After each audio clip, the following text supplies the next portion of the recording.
Pak tadi sempat disinggung juga itu nanti berarti menggunakan anggaran dari BPJS atau ada yang ditanggung juga nanti untuk kemana? Dari APBN sih Pak itu 10 triliun Pak, katanya tunggakan sampai 10 triliun, apakah itu Enggak, tadi minta dianggarkan berapa 20 triliun katanya sesuai dengan janji presiden. Itu udah dianggarkan kelihatannya. Kami nanti didetailkan lebih ke depan. Tapi begini, saya minta mereka untuk melakukan perbaikan pelaksanaannya di lapangan. Jadi yang bocor-bocor dibetulin, terus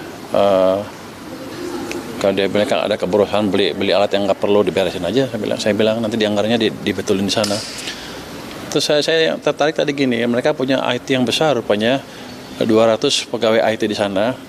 Saya minta dibuat lebih profesional lagi sehingga Download Tribun X sekarang, menghadirkan lokal menjadi Indonesia.